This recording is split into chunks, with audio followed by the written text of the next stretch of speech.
కొద్ది నిమిషాలు దేవుని యొక్క వాక్యాన్ని ధ్యానించుదాం. జాగ్రత్తగా వినాలి.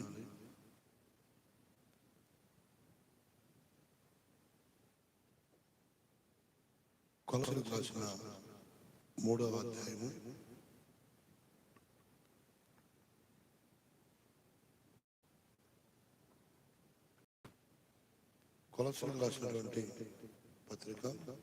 3వ అధ్యాయము 12వ వచనం.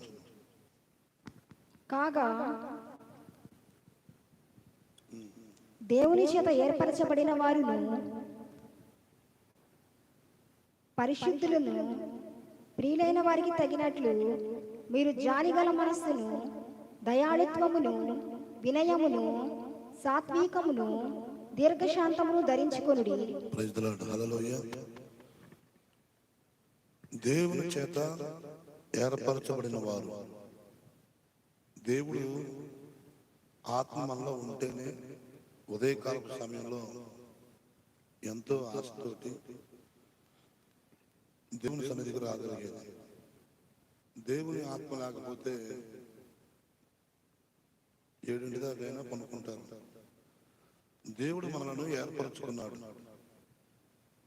పిలిచిన దేవుడు ఎంతైనా నమ్మదగిన వాడు. శ్రమలో ఎప్పుడు కూడా నేను చెయ్యి విడిచిపెట్టడు. అయితే మీరు దేవుని చేత ఏర్పరచబడిన వారు కనుక మీకు కొన్ని లక్షణాలు చెప్తున్నాడు దేవుడు. మీరు ఒకటి, జాలి కలిగినటువంటి మనసు కావాలి. ఇవి యేసు ప్రభుకున్నటువంటి లక్షణాలు. ఇప్పుడు మనకు ఒక కొడుకు కానీ కూతురు కానీ పుడితే జనం ఏమంటారంటే అచ్చం వాళ్ళ నాన్నలాగానే ఉంది అంటారు, లేకపోతే వాళ్ళ అమ్మలాగా ఉంది అంటారు. వాళ్ళ మొహం కట్టు రావాలా లేదా పక్కింటి మొహం కట్టు రావాలా? చెప్పండి.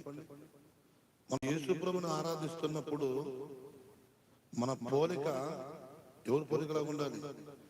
దేవుని పోలికలాగా ఉండాలి. యేసు ప్రభుని ఆరాధించేటప్పుడు యేసు ప్రభు పోలిక మనలో కనిపించాలి.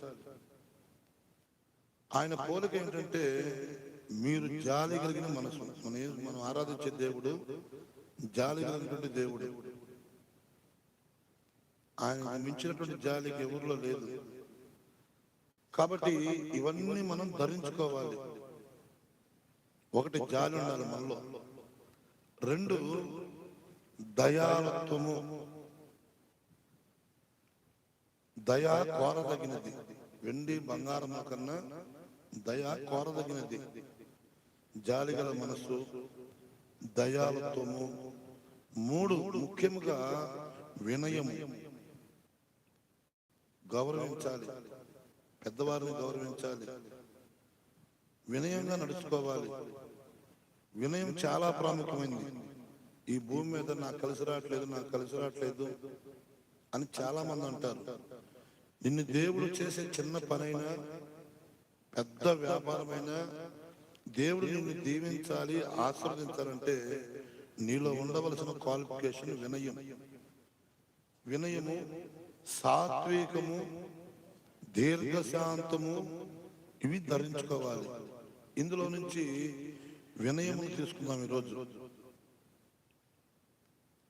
ఈ వినయము ప్రతి క్రైస్తవునికి చాలా ప్రాముఖ్యత. ఈ వినయాన్ని కనుక నీలో ఉంటే, వినయము గలవారిని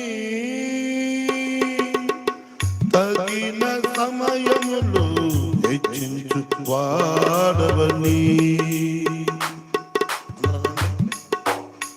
వినయము గలవారిని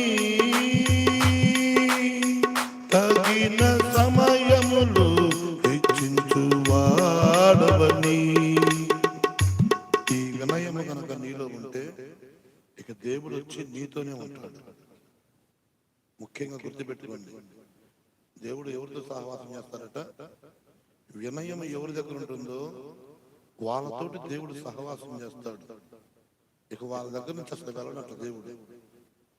చూడండి అక్కడ ఈ మాట, యెషయా గ్రంథం 57వ అధ్యాయము 15వ వచనంలో ప్రియమైన జనతారా, వినయము ఉంటే నీ ప్రాణాన్ని దేవుడు ఉజ్జీవింపజేస్తాడు.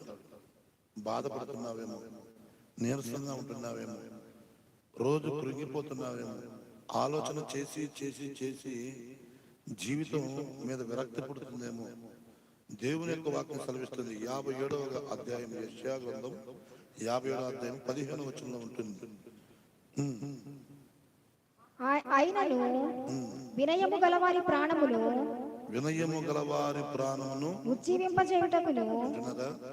వినయం ఎక్కడుంటుందో అక్కడ ఆరోగ్యం ఉంటుంది. ప్రాణానికి సుఖం లేదేమో, ఈ ప్రాణానికి నెమ్మది లేదేమో, ఇటు చూసిన సమస్యలో చిక్కుకుని ఉన్నావేమో. ప్రియమైన జనతారా, దేవుడు చాలా గొప్పవాడు. ఎంత గొప్పవాడు అంటే, వేకువని నింగిని తెరచి తెల్ల మంచు భూమి పైన పరచి, వేకువని నింగిని తెరచి తెల్ల మంచు భూమి పైన పరచి, చక్కగా గీశావు చిత్ర విచిత్రాలు, ఎంత మహత్తైనవి నీ కార్యాలు. చక్కగా గీశావు చిత్ర విచిత్రాలు, ఎంత మహత్తైనవి నీ కార్యాలు.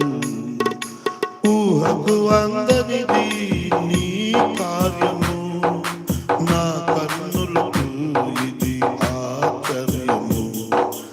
ఊహకు అందనిది నీ కార్యము, నా కన్నులకు ఇది ఆశ్చర్యము. వినయము గల వారి ప్రాణాన్ని దేవుడు ఉజ్జీవింపజేస్తాడు. మనం దేవునిలో ఎప్పుడు ఉజ్జీవం ఉండాలి. బాగా గుర్తుపెట్టుకోండి, దేవుళ్ళో మనం ఎప్పుడు కూడా ఉజ్జీవంగా ఉండాలి. ఉజ్జీవంగా ప్రార్థన చేయాలి, ఉజ్జీవంగా పాటలు పాడాలి, నీరసంగా పాడకూడదు, ఉజ్జీవంగా చప్పట్లు కొట్టాలి. వినయము గలవారి ప్రాణం ఎప్పుడు కూడా ఉజ్జీవంగా ఉంటుంది. బాగా గుర్తుపెట్టుకుని, ఇంట్లో ఉన్నప్పుడు నీరసంగా ఉన్నావు, చర్చిలోకి రాగానే విషయాలు వచ్చింది. బాగా గుర్తుపెట్టుకోండి. కాబట్టి నీకు వినయం చాలా ప్రాముఖ్యమైనది. నువ్వు దేవుని చేత ఏర్పరచబడిన వారు కనుక మీరు జాలి కలిగిన మనసును, దయాలత్వము, వినయము, సాత్వికము, దీర్ఘశాంతము వాటిని ధరించుకోవాలి. ఇందులో నుంచి వినయాన్ని మనం తీసుకున్నాం. ఒకటి, వినయము గలవారి ప్రాణాన్ని దేవుడు ఉజ్జీవింప చేయుటకును, తర్వాత నలిగినటువంటి వారి ప్రాణమును ఉజ్జీవింప చేయుటకును, వినయము గలవారి యొద్ద దీన మనసు గలవారి యొద్ద నివసించుచున్నాడు. మీ హృదయంలో దేవుడు నివసించాలంటే, దేవుని ఆత్మ మీలో పనిచేయాలంటే, దేవుని ఆత్మ మీలో పనిచేయాలంటే వినయం ముఖ్యం. దీన మనసు గల వారికే సమృద్ధిగా కృపను దయచేయువాడవని. దీన మనసు గల వారికి సమృద్ధిగా తన కృపను దయచేస్తాడు. కాబట్టి ఎవరైతే వినయముగా దీన మనసు కలిగి ఉంటారో అట్టి వారిలో దేవుడు ఖచ్చితంగా ఉంటాడు. వాళ్ళ నోటి మాటలు, వాళ్ళ పనితీరు, వాళ్ళ ఆలోచనలు ఎప్పుడు కూడా దేవుని మీదే ఉంటుంటారు. ఎందుకంటే వాళ్ళ దేవుడు నివసిస్తాడు. కాబట్టి మనలో ఏముండాలట? వినయం ఉండాలి. తను తగ్గించుకున్న వాడిని దేవుడు ఎప్పుడు కూడా హెచ్చిస్తాడు. పెద్ద చిన్న గౌరవం ఉండాలి, గౌరవించాలి. వినయ్ అని పేరు పెట్టుకుంటాం, కానీ వినయం మనలో కనిపించాలి. కాబట్టి దేవుని యొక్క వాక్యం సెలవిస్తుంది, ఇక దేవుడు మనలో కనుక జీవిస్తే ఇక మన జీవితం ఎలా ఉంటుందో తెలుసా? చూడండి, సామెతల గ్రంథము 29వ అధ్యాయము 23వ వచనంలో ఉంటుంది ఒక మాట. 29వ అధ్యాయం 23వ వచనం. ఎవని గర్వము వానిని తగ్గించును, వినయ మనస్కుడు ఘనత నందును. మనం ఈ లోకంలో వినయంగా ఉంటే అందరూ దూషిస్తూ ఉంటారు. వీడికి నోట్లో నాలుగు లేదురా అంటారు. కానీ దేవుడు అటువంటి వాడిని హైలైట్ చేస్తాడు, ఘనతనిస్తాడు. ప్రేమను తింటారా? ఎవరి గర్వం వారిని ఏం చేస్తుంది? తగ్గిస్తుంది. బైబిల్ గ్రంథంలో అబ్రహాము కట్టుబట్టలతోటి భార్యను తీసుకుని వచ్చాడు. ఎవరి కోసం వచ్చాడు? దేవుని కోసమే బయటకు వచ్చాడు. ఆ దేవుడు చెప్పాడు, నువ్వు లేచి నీ ఇంటి నుంచి, నీ బంధువుల ఇంటి దగ్గర నుంచి, తండ్రి ఇంటి వారిని విడిచిపెట్టి వెళ్ళిపోమని చెప్పాడు. ఎక్కడికి వెళ్ళాలయ్యా అంటే, అది నేను చూసుకుంటా వెళ్ళిపోమన్నాడు. తన భార్యను తీసుకుని బయటకు వచ్చాడు. వచ్చిన తర్వాత తనతో పాటు తన అన్న కొడుకున్నటువంటి లోతు కూడా వచ్చాడు. అలా వాళ్ళు కట్టుబట్టలతో వచ్చినటువంటి వాళ్ళు వెండిని సంపాదించారు, బంగారాన్ని సంపాదించారు.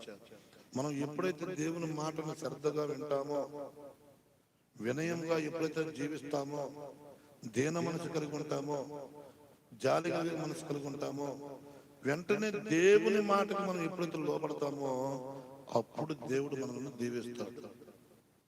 వీళ్ళిద్దరూ బాగా సంపాదించారు. గొడ్లు ఎక్కువగా ఉన్నాయి, గొర్రెలు ఎక్కువగా ఉన్నాయి. వీళ్ళకి పని మనుషులు వచ్చారు. మళ్ళీ అబ్రహాము గొర్రెల కాపర్లు, లోతు గొర్రెల కాపర్లు ఇద్దరు ఒక రోజు గొడవ జరిగింది. కొట్టుకున్నంత లెక్క వచ్చింది. గొడవ, పెద్ద గొడవ జరిగింది. అయితే అబ్రహాము పెద్దోడా, లోతు పెద్దోడా? అబ్రహాము బాబాయ్ అవుతాడు, లోతు ఏమవుతాడు? కొడుకు అవుతాడు, అన్న కొడుకు అవుతాడు. ఇప్పుడు ఇద్దరిలో ఎవరు తగ్గించుకోవాలి? పెద్దవాళ్ళు తగ్గించుకోవాలా, చిన్నవాళ్ళు తగ్గించుకోవాలా? వినయం ఎవరికి ఉండాలి? చిన్నవాళ్ళు పెద్దవాళ్ళని గౌరవించాలి, చిన్నవాళ్ళు పెద్దవాళ్ళని గౌరవించాలి, వినయంగా ఉండాలి వాళ్ళతో మాట్లాడేటప్పుడు. అయితే ఇప్పుడు ఈ యొక్క సందర్భంలో లోతు కాస్త తగాదకు ముందుగానే ఉన్నాడు, కానీ అబ్రహాం మాత్రం పెద్దవాడు కాబట్టి వెనక్కు తగ్గాడు. తగాదకు ఏమయ్యాడు? వెనక్కి తగ్గాడు. ఎవరి గర్వం వారిని తగ్గిస్తుంది. వచ్చేటప్పుడు బాబాయ్ బాబాయ్ అనుకుంటా వచ్చాడు. బాబాయ్ అన్నోడు ఒకసారి ఏం చేశాడు? భద్రాచలం చూపించాడు. బాబాయ్ అనుకుంటా వచ్చినోడు, బాబాయ్ నువ్వు ఎక్కడుంటే అక్కడ ఉంటాను, మరి నిన్ను దేవుడు దీవిస్తానని చెప్పాడు, ఆశీర్వదిస్తానన్నాడు. దేవునికి అబ్రహాంకి దేవుడు ఒక వాగ్దానం కూడా చేశాడు. నిన్ను ఎవరైనా ఆశీర్వదిస్తే నేను వారిని కూడా ఆశీర్వదిస్తాను, నిన్ను ఎవరైనా దూషిస్తే నేను వారిని ఏం చేస్తాను? వాళ్ళని నేను కూడా దూషిస్తాను, అవమానపరుస్తాను. కాబట్టి నీ పక్షాన్ని నేను ఉన్నాను అబ్రహాం, నువ్వు వెళ్ళమని చెప్పాడు యేసు ప్రభు వారు. అయితే దేవుని కృపను బట్టి ఇప్పుడు ఈ లోతు తగ్గించుకోవలసినటువంటి వాడు కొంచెం ఆశ కలిగి ఉన్నాడు. కాస్త సంపాదన మీద పిచ్చి పట్టింది. ఎవని గర్వం వానిని తగ్గిస్తుంది. గర్వం మనలో ఉంటే, ఈ గర్వం ఎప్పుడు వస్తుందంటే నాశనానికి ముందు గర్వం వస్తుంది, పడిపోవటానికి ముందు అహంకారమైనటువంటి మనసు నడుస్తుంది. గర్వం ఉండకూడదు. ఈరోజు ఒకప్పుడు ఏమి లేదు, ఈరోజు కాస్త దేవుడు ఇచ్చాడు. దేవుడు ఇచ్చిన యువగానే ఇంక భూమి మీద నిలవరు. కొంతమంది పైకి చూస్తారు, రెప్పలు పైకి వస్తాయి. బాగా గుర్తుపెట్టుకోండి, గర్వం ఉంటే మాత్రం ఈ రోజు ఉండొచ్చు, కానీ ఒక రోజు నీకున్నటువంటి దానిని దేవుడు లేకుండా చేస్తాడు. కాబట్టి ఎవని గర్వం వారిని తగ్గించును. దేవుడు అబ్రహాం ఆలోచించాడు. ఆలోచన చేసి, లోతు నువ్వు తూర్పు తట్టుకెళ్తే నేను పడమర తట్టుకెళ్తానయ్యా, ఒకవేళ నువ్వే పడమర తట్టుకెళ్తే నేను తూర్పు వైపుకి వెళ్తాను, కాబట్టి మన మధ్య ఎందుకురా గొడవలో అని పెద్దోడు సరి చేశాడు. వెంటనే రెండు వైపులు చూశాడు లోతు. ఒకవైపు ఎండిన భూమి కనిపిస్తుంది, మరొక చోటేమో పచ్చగా గడ్డి ఉంది.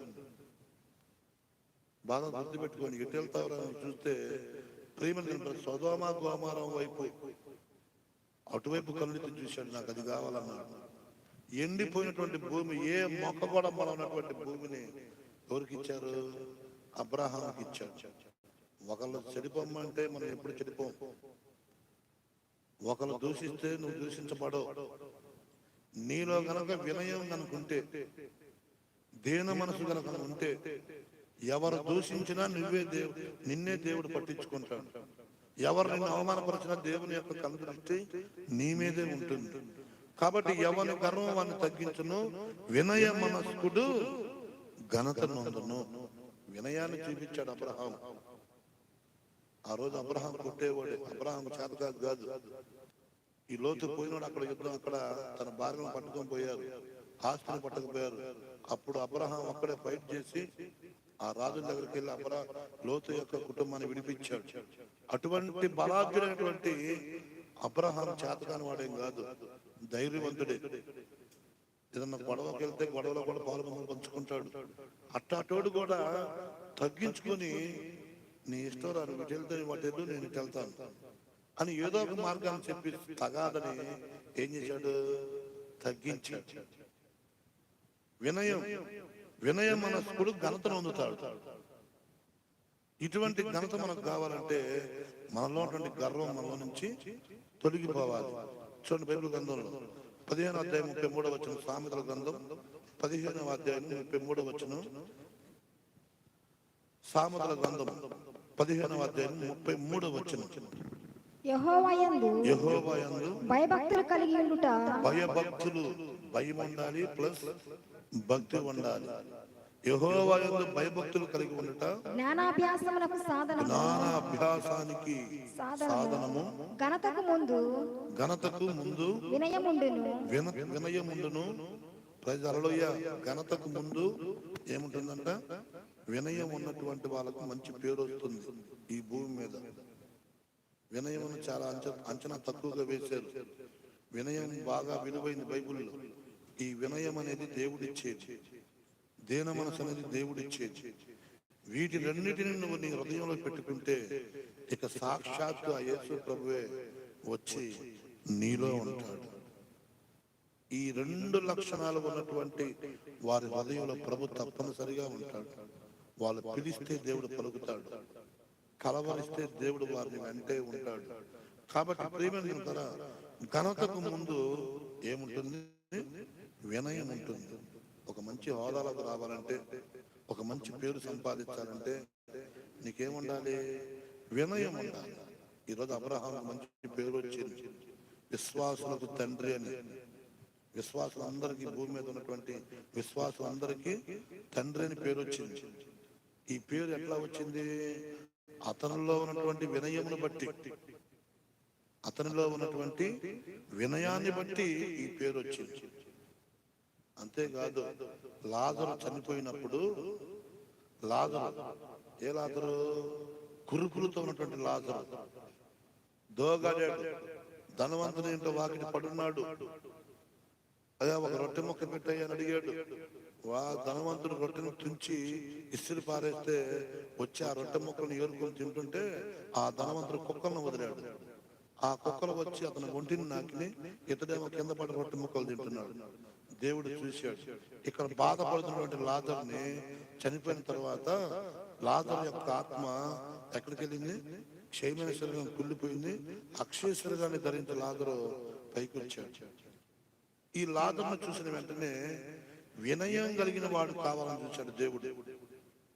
ఇక్కడేమో దోగాడాడు, అక్కడేమో వినయం కలిగినటువంటి వాడు ఎవరన్నా చూశాడు దేవుడు. చూస్తే అబ్రహాం కనిపించాడు. అబ్రహాం అయ్యారా అన్నాడు. అయ్యా అనగానే, ఇదిగో ఈ లాజరు భూమి మీద భలే దుఃఖపడ్డాడు, ఇతను నువ్వు ఎత్తుకోవాలి. ఏం చేయాలి, నువ్వు ఎత్తుకోవాలి, సంఘం ఎత్తుకోవాలి. ఎత్తుకొని పోయి ఈ పరలోక రాజ్యం మొత్తం ఎట్టా ఉంటుందో ఇతగాడికి చూపించు. భూమి మీద భలే దుఃఖపడ్డాడు. అడుగు, భూమి మీద సుఖపడ్డాడేమో, భూమి మీద సుఖపడి దేవుని భయం లేకుండా, వినయం లేకుండా, మరి దేన మనసు లేకుండా, జాలి లేకుండా జీవించాడే ఆ ధనవంతుడు. ఆ ధనవంతుడికి ఇవన్నీ లేవు క్వాలిఫికేషన్. కాబట్టి వీడు అగ్నికొండలో మండుతున్నాడు, అక్కడ మహాయాతన పడుతున్నాడు. మనకు గనక ఒకటి జాలి కలిగిన మనసు ఉండాలి. ఆ రోజు కాస్త రొట్టె ముక్క పెట్టినట్టు బాగుండేది, లాజరు మీద కాస్త జాలి చూపించినట్టు బాగుండేది. అది లేదు. దయ, కనీసం వాడికి ఒక ఇంటి ముందు నిలబడ్డాడు కాస్త ఒక్కరోజన్నా దయ చూపించావా? అది లేదు. 3 వినయం చూపించావా? అది లేదు. సాత్వికం చూపించాడు? అది లేదు. దీర్ఘశాంతం చూపించాడు? అది లేదు. ఎవరిలో? ధనవంతుడిలో. వాడు మండుతున్న గుండెలో పడి యాతన పడుతున్నాడు.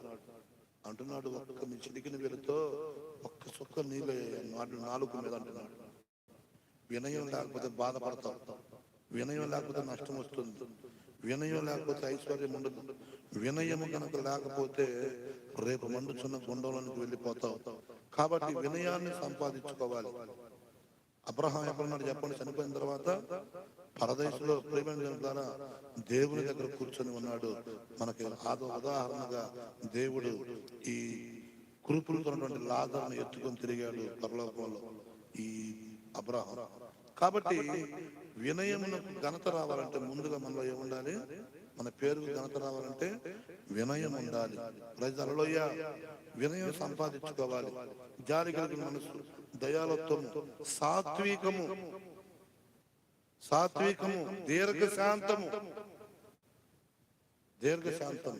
ఇవన్నీ మనం ధరించుకొని ఉండాలి ముందుగానే. ఇది యేసు ప్రభు యొక్క లక్షణం. నువ్వేందో ప్రార్థన చేస్తా ఏదో నోట్లో నుంచి ఏదో అది మాట్లాడుతుంటారు కొంతమంది. ఏందో అనే భాష ఉంటుంది.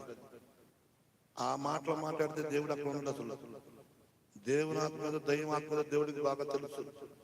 కాబట్టి దయ్యం ఆత్మ పట్టినట్టు మాట్లాడొద్దు. అన్య భాష అంటే అన్యులకు అర్థమయ్యేటువంటి భాష మాట్లాడాలి. ప్రియమైన జనులారా, దేవుని యొక్క వాక్యం సెలవిస్తుంది. కాబట్టి ఈ వినయం కనుకుంటే మనకు ఘనతనిస్తాడు. ఘనత, మంచి పేరు. ప్రియమైన జనులారా, డిఎస్పీని చూసారు. లేడీ డిఎస్పీ వస్తుంది యూట్యూబ్ లో. మన పేరు మర్చిపోయినాను. ప్రతిరోజు ప్రార్థనకి వెళ్తుందట. ఎప్పటి నుంచి తెలుసా? చిన్నతనం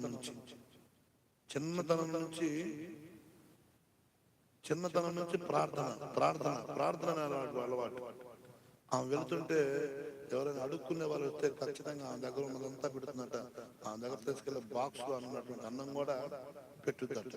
గొప్ప సాక్ష్యం వినండి. లేడీ డిఎస్పీ మరి ఎక్కడో చేస్తుంది జాబ్. నాన్న అంటే అమ్మ ప్రియమైన దేవుని యొక్క వాక్యం సెలవిస్తుంది. మంచి ఉద్యోగం ఇచ్చాడు ఆ అమ్మాయికి. ఈరోజు డిఎస్పీ. ఇప్పుడు డిఎస్పీ ఉద్యోగం చేస్తూ కూడా ఊరూరు తిరిగి సాక్ష్యాలు చెబుతుంది. ఆ అమ్మాయికి ఊరించినంత పెద్ద ఉద్యోగం ఘనత చెప్పండి. దేవుని పని నువ్వు చేయి, దేవుడు నీ పని చేస్తాడు. నువ్వు దేవుని వైపు చూస్తే చాలు, నిన్ను దేవుడు చూస్తాడు. నీలో దేవుని ఆత్మ ఉంటే మంచి మంచి కార్యాలు వస్తే నీ పేరుకు తగ్గ మంచి పేరు, మంచి హోదా అన్ని దేవుడే ఇస్తాడు. వినయాన్ని తక్కువ అంచనా వేయొద్దు. వినయం చాలా ప్రాముఖ్యమైనది. గౌరవించండి పెద్దవాళ్ళని. అదే వినయం. వినయంగా ఉండాలి. ఇంకొక మాట చూడండి, సామెతల గ్రంథం 22వ అధ్యాయం 4వ వచనం. ఈ వినయము కనుక నీకుంటే నువ్వు డబ్బు సంపాదించాల్సిన పని లేదు. ఆ డబ్బే పరిగెత్తుకుంటా నీ దగ్గరకు వస్తుంది. బాగా గుర్తుపెట్టుకోండి. అరే పాస్టర్ గారు ఎదురొస్తే వందనాలు చెప్పరు. కొంతమంది వందనాలు చెప్తాను సొమ్మిపోయిద్దాం. ఏది నీ వినయం? ఇప్పుడు మన సంఘస్థులు అందరం ఒక చోట కూర్చుంటున్నాం. రోడ్డుని వెళ్తుంటే కనపడింది. ఏం చేయాలి? మూతి ముడుచుకొని పోవాలా? నోరు తెలిసి వందనాలు అమ్మ అని చెప్పాలి. చెబితే నీ సమయం అయితే ఆలోచన చెయ్యండి. అదే వినయం. పలకరించు, మొహం అలాగే పెట్ట పలకరించు. కాబట్టి వినయం చాలా ప్రాముఖ్యమైనది.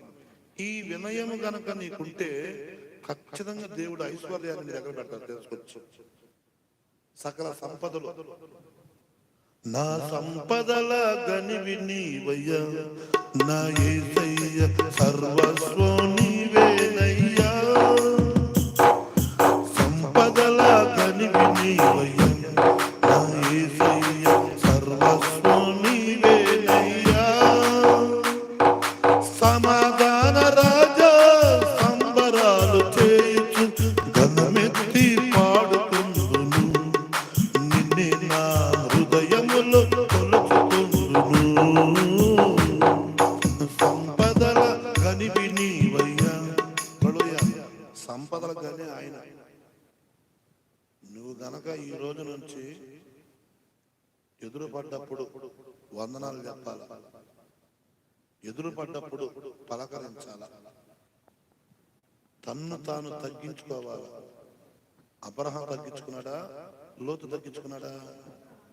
అబ్రహాం తగ్గించుకున్నాడు కాబట్టి ఏం జరిగింది చూడండి. సామెతల గ్రంథం 22వ అధ్యాయం 4వ వచనం. యెహోవా యందు భయభక్తులు కలిగి ఉండుట వినయమునకు ప్రతిఫలము. ఈరోజు వాక్యాంశం ఏంటి? వినయం. వినయమునకు ప్రతిఫలం ఐశ్వర్యమును. వినయం అనుకుంటే ఒకటి ఐశ్వర్యం ఇస్తాను. అమ్మా ఇంటున్నారా? ఏమిస్తారంట? ఐశ్వర్యం. ఐశ్వర్యం అంటే ఏంటి చెప్పండి? తెలిపితే ఐశ్వర్యం అంటే ఏంటి చెప్పండి?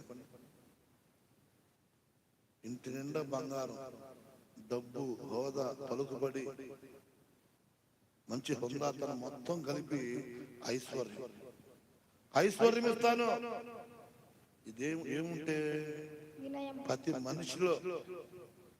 మనిషిలో వినయం అనుకుంటే ఒకటి ఐశ్వర్యము, ఘనత, మూడు జీవమును. దాని వలన కలుగును. దేని వలన కలుగుతుంది? వినయం. అందరికి ఎట్లా చప్పలు కొట్టండి. వినయం కనుకుంటే, అందుకే పాట పాడే దేశన్న గారు, వినయము గల వారిని. మీరు పాడిన తర్వాత ఈ పాటకు అర్థమైంది. వినయము గల వారిని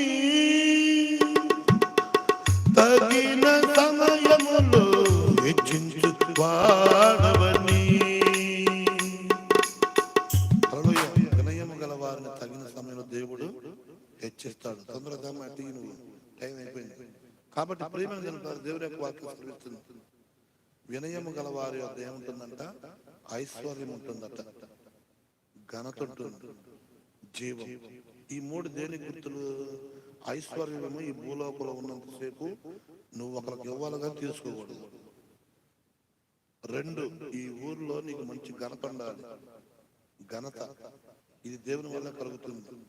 మూడు, జీవం. చచ్చిపోయిన తర్వాత జీవం కలుగుతుంది, నిత్య జీవానికి వెళ్తావు. కాబట్టి ఈ మూడు నీకు ఎట్లా అబ్బుతాయి అంటే, నువ్వు వినయాన్ని ఎప్పుడైతే నీ హృదయంలో చేర్చుకుని పెద్ద చిన్న గురువు దైవం అని నువ్వు ఎప్పుడైతే దేవుని భయభక్తులు కలిగి వినయంగా ఉంటావో అప్పుడు నీకు ఇవన్నీ కూడా దేవుడు అనుగ్రహిస్తాడు. వినయం లేకుండా నువ్వు ఎంత ప్రార్థన చేసినా ఇవన్నీ లింక్ అనమాట, గొలుసు. వినయం లేకుండా నువ్వు ఎంత పోరాడినా, వినయం లేకుండా నువ్వు ఎంత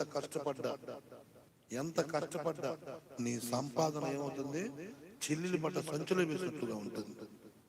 మనం రోజు క్రమంగా దీవించబడాలి, ఆస్వాదించబడాలి, హెచ్చించబడాలి, ఘనత రావాలి.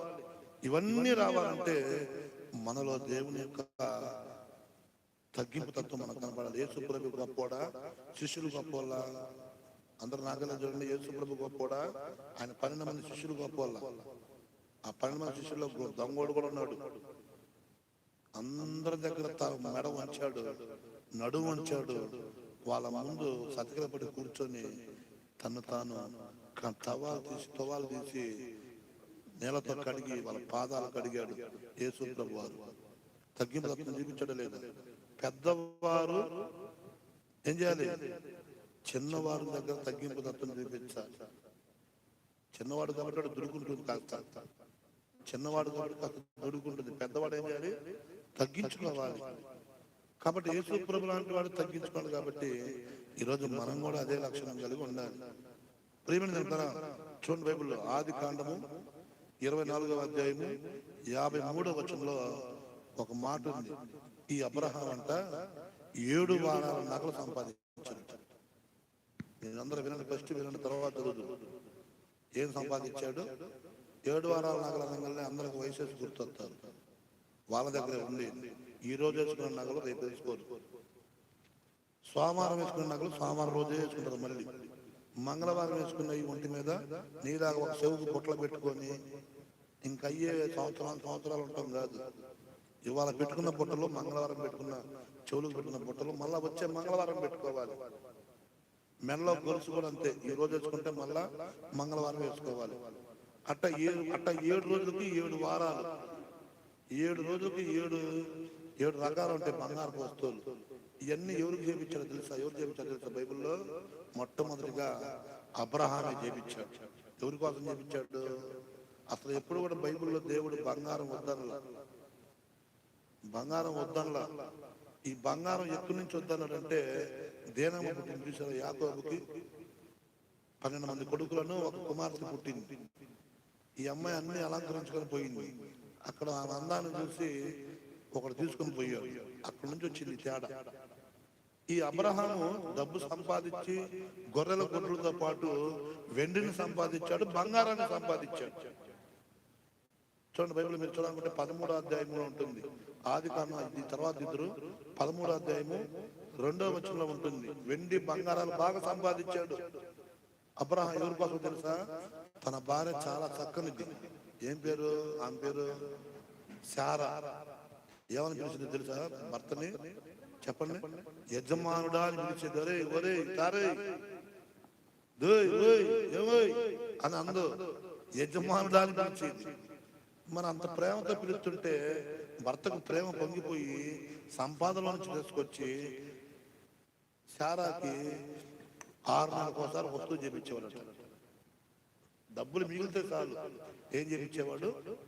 బంగారం చేపించాడు. అబ్రహాం పెట్టుకోడు, మళ్ళీ ఉంగరాలు కానీ తాడు నెలలో గొలుసు కానీ అబ్రహాం వేసుకోడు. తన ఆశ అంతా కూడా తన భార్య బాగుండాలి.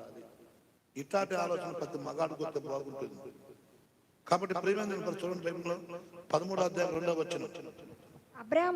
అబ్రహాము వెండి బంగారములను పశువులు కలిగి బహు ధనవంతుడై ఉండెను.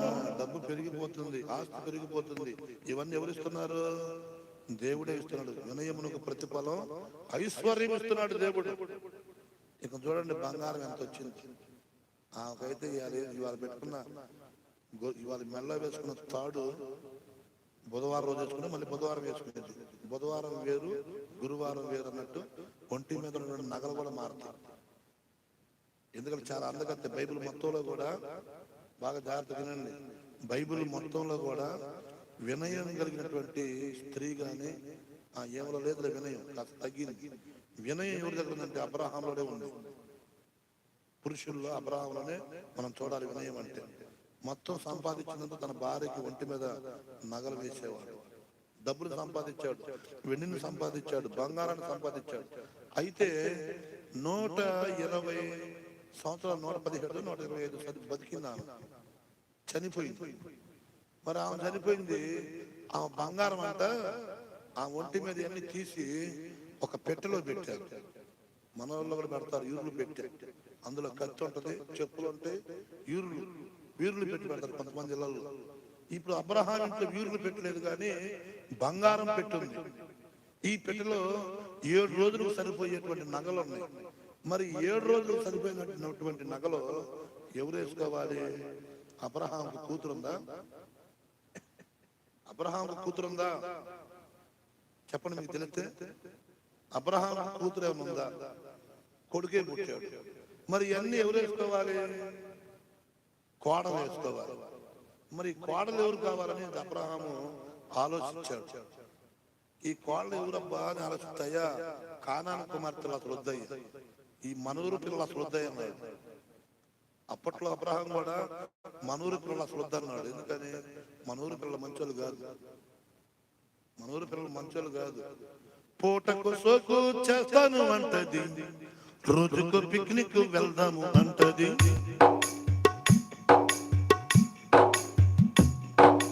పూటకు సోకు చేస్తాను అంటది, రోజుకు పిక్నిక్ వెళ్దాము అంటది. చిత్తుగా తిడతాదే, వద్దే మాయమ్మ నా పొద్దే మాయమ్మ, ఆ మారు ముసులేని పిల్లతో పెళ్లి నాకు చెయ్యొద్దే మాయమ్మ. ఎందుకు పెళ్లి చేద్దాం అనుకున్నా అంటే ఇస్సాకు మరి ఏడుతున్నాడు రోజు ఇంట్లో. ఎవరు గుర్తొచ్చి? ఇస్సాకు ఎవరు గుర్తొస్తున్నారు? వాళ్ళ అమ్మ గుర్తొస్తుంది. బలి ఏడుస్తున్నాడు. అబ్రహాం లోపల దుఃఖపడుతున్నాడు. కష్టాల్లో, నష్టాల్లో, బాధల్లో, సమస్యల్లో. శారా తన భర్తను హత్తుకొని ఉంది. అమ్మ తెలుసు మా తొందరగా ప్రేమ దేవుని యొక్క వాక్యం సెలవిస్తుంది.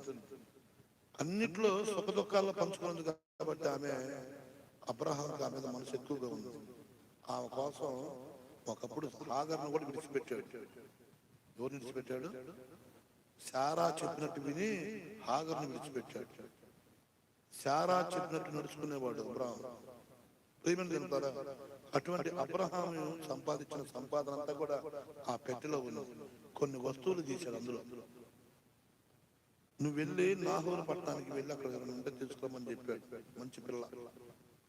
ఆ పిల్ల కోసం దొరికితే ఎవరికి ఆ హక్కు అంటే ఎవరిలో అయితే వినయం ఉంటుందో వాళ్ళే నా పాడలని చెప్పాడు. చూడండి బైబిల్లో ఆదికాండం 24వ అధ్యాయము 53వ వచనంలో ఈ మాట ఉంటుంది. తరువాత 53వ వచనం తరువాత ఆ సేవకుడు వెండి నగలను బంగారు నగలను ఎవరి దగ్గర ఉన్నాయి? ఇప్పుడు అయ్యి కొన్ని ఇచ్చి పంపి అన్ని ఇవ్వాల. అబ్రహాం ఎలియాజరుకి అన్ని ఇవ్వాల, కొన్నే ఇచ్చాడు. ఆ కొన్నిటిని తీసుకుని పోయి ఆ వెండి నగలు బంగారు నగలు వస్త్రములను తీసి రిబ్కాకు ఇచ్చెను. అందరికంటే చప్పలు పట్టుంది. అప్పట్లో వినయంగా ఉంది రిబ్కానే. వయసు పిల్లల్లో కన్యకల్లో మంచి కన్యక రిబ్కా. ఆ అమ్మాయి వినయంగా ఉంది. పెద్ద చిన్న గౌరవం ఎవరిలో నన్ను కనిపిస్తుందంటే ఆడపిల్లల్లో రిబ్కాలోనే ఉంది అప్పట్లో. కాబట్టి ప్రియమైన తింటారా? మరి ఈరోజు వెండి బంగారాలు వేసుకోవట్లేదు క్రైస్తవులు. ఎందుకని చెప్పండి? గర్వం వస్తుంది. కాస్త డబ్బు ఉంటే చాలు, కాస్త బంగారం ఉంటే చాలు. భోజనానికి పోయిన భోజనం దగ్గర మనకు కూర్చొని తినరు, వాళ్ళు ఏళ్ళు చూపిస్తుంటారు.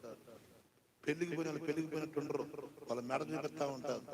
ఏమన్నా మెడకి వేళ్ళకి ఉంగరాలు బంగారాలు, ఇంకా మెడలో ఏమన్నా గొలుసులు, నేను చేపించే చూడు తాడు, ఇవన్నీ ఏది నీ వెంట రాదు. నీలో వినయం ఉంటే అన్ని ఆల్రెడీ వచ్చేస్తాయి. రిబ్కా తల్లిదండ్రులు లేని వాళ్ళే, పేదవాళ్ళే. రిబ్కా చిన్నతనం నుంచి పొలం పనిచేసేది, బాగా కష్టపడేది. రిబ్కా పెద్దోళ్ళు ఏదైనా పని చేస్తే ఖచ్చితంగా చేసేది. ఏం చేసిందో తెలుసా? ఎలియాజరు అడిగాడు, అమ్మ కాస్త నాకు నీళ్లు పోస్తావా అని అడిగాడు. మంచిది అమ్మ, కొద్ది దాహంగా ఉందంటే ఆ బావిలోకి దిగి నీళ్లు తీసుకొచ్చింది చేది. ప్రియమైన ద్వారా నీళ్లు పోసి దాహం తీర్చింది. నాకే కాదమ్మా, నా పనులు కూడా పోయమన్నాడు, పోసింది. ఎంత ఓపికతోటి సహనంతో ఆ బావిలో ఉన్నటువంటి నీరు చేది వంటలకు పోసింది. ఇక ఎలియాజరు అనుకున్నాడు, అమ్మా ఆమె కన్యత్వాన్ని చూస్తే ఆమె కన్యకలా కనిపించింది. శుభ్రంగా ఈ అమ్మాయి అయితే మా ఇస్సాకుకు భార్యగా, మరి అబ్రహాం కోడలుగా సరిపోయింది అనుకున్నాడు. పెద్దవాళ్ళ దగ్గరకు వచ్చాడు, మాట్లాడాడు. ఆ రిబ్కాని తీసుకొని, అమ్మ ఇదిగో మీ అత్తయ్య గారి నగలని మొత్తం కోడలుగా దిగేశాడు. మరి ఈ రోజు వద్దంటున్నారు, పెట్టుకోవద్దంటున్నారు. బంగారం మీద ఆశ పెట్టుకోవద్దు ఎక్కువగా. వేసుకో, తప్పు కాదు, తగు మాత్రంగా వేసుకో. అసలు నిండుగా వేసుకున్నా ఏం కాదు, బంగారం వేసుకోవాల్సిందే క్రైస్తవులు. కానీ దేవుడు దాన్ని కట్ చేసి, ఎందుకంటే బంగారం ఉన్న కాంచి గర్వం వస్తుంది, బంగారం వచ్చిన కాడి నుంచి అందచందాలు పోతుంది. అందుకని మంచి బుద్ధులు ఉండి ఏముండాలి? మంచి బుద్ధులు ఉండి మారు మనసు పొంది, మంచి బుద్ధులు ఉండి మారు మనసు పొంది కుంటి సరే తోడు చేసుకుంటా ప్రభు ఆనంద యాత్రలు ఆడుతూ పాడుతూ ఆనందంగా సాగిపోతా. ప్రభు ఆనంద యాత్రలు ఆడుతూ పాడుతూ ఆనందంగా సాగిపోతా.